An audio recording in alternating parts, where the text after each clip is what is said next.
Street ফুডের পুরান ঢাকার হোটেলের মামারা যেভাবে গরুর মাংস ভুনা করে, তো আমি আজকে একদম ঘরোয়া মশলায়, সাধারণ মশলায় এই মাংসটা ভুনা করে দেখাবো। রাত 2টা নেই 3টা নেই ঢাকাইয়ারা কিন্তু এই মাংস ভুনা খেতে রাস্তায় নেমে যায়। তো এই যে এখানে আমি বড় বড় হাড়ওয়ালা কিছু মাংস নিয়েছি। আমার হাজবেন্ড কালকে 10 কেজি মাংস এনেছিল। তো সেই মাংসগুলো, হাড়গুলো আমি সব নিয়ে নিয়েছি। এই হাড়গুলো ফ্রিজে রাখলে পরে গন্ধ হয়ে যায়, খেতে ভালো লাগে না, সেই জন্য তরতাজাই রান্না করে ফেলবো। তো এই মাংসটা এইভাবে ভুনা করলে কড়াইয়ে থাকতেই কিন্তু অর্ধেক খাওয়া হয়ে যায়। তো আমি একটু বেশি পরিমাণে পেঁয়াজ ভেজে নিলাম তেলে, আর আদা ও রসুনের পেস্ট দিয়ে দিলাম। হোটেলের মামারা কিন্তু মাংস ভুনাতে একটু পেঁয়াজ বেশি ব্যবহার করে আর আদা রসুনের পেস্টটাও বেশি ব্যবহার করে। তো আমি ভালো করে আদা রসুনের পেস্ট ভেজে নিয়েছি, দিয়ে দিলাম হলুদের গুঁড়া, লাল মরিচের গুঁড়া আর ধনিয়া গুঁড়া। এখন মশলাটা পুড়ে যাচ্ছিল, সেজন্য আবার একটু আমি নেড়ে চেড়ে দিচ্ছি যেন এক পাশে পুড়ে তিতা হয়ে না যায় মশলাটা। তো নাড়া হয়ে গেলে এখন আবার কাঁচা জিরা গুঁড়াটাও দিয়ে দিলাম। আবার আমি একটু তেলে ভালো করে মশলাটাকে ভাজা ভাজা করে ভেজে নিব, তাহলে আর মশলার কাঁচা গন্ধটা থাকবে না। তো গরুর মাংসে কিন্তু একটু মশলা বেশি দিলেই ওই মাংস ভুনা করলে বেশি মজার হয় খেতে। তো একটু পানি দিয়ে মশলাটাকে আবার আমি একটু নেড়ে চেড়ে কষিয়ে নেব।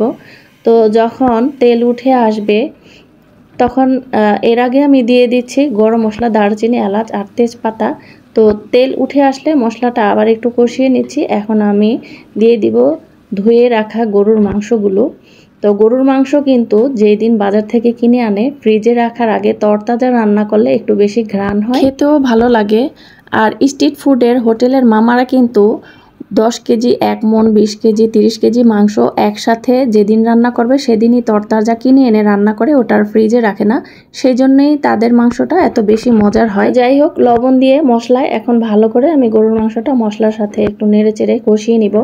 আমি এই কড়াইয়ে মাংসটাকে সিদ্ধ করব না, আমি একটু প্রেসার কুকারে প্রেসার দিয়ে তাড়াতাড়ি সিদ্ধ করে নিব। যেহেতু শুক্রবার ছিল এই রান্নাটা, যেদিন করেছিলাম সময় ছিল কম হাতে, আর আমাদের হচ্ছে এলপি গ্যাস, গরুর মাংস সিদ্ধ হতে অনেক সময় লাগে। তো ঢাকনা দিয়ে ঢেকে ঢেকে আমি কিন্তু মশলায় একটু কষিয়ে নিচ্ছি। কিছুক্ষণ পরেই আমি দিয়ে দিব প্রেসার কুকারের মাংসটা। তো এই যে প্রেসার কুকারে দিয়ে আবার আমি কড়াইয়ে ঢেলে নিয়েছি। আর এই মাংসতে কিন্তু আমি এক্সট্রা কোনো পানি ব্যবহার করিনি, জাস্ট প্রেসার কুকারে যখন দিয়েছি 1/2 কাপ মতো পানি দিয়েছি যেন তলায় লেগে না যায়। যে কোনো মাংস সরাসরি কষিয়ে রান্না করলে সেটা কিন্তু খেতে ভালো লাগে। হোটেলের মামারা বেশি পরিমাণে মাংস রান্না করে, ওরা কিন্তু পানি ব্যবহার করেই না, এইভাবে কষানো মাংসটা সার্ভ করে, তখন খেতে খুবই ভালো লাগে। তো মাংসতে আমি ভাজা জিরা গুঁড়া দিয়ে দিয়েছিলাম। মাংসটা কিন্তু আমার রান্না শেষ।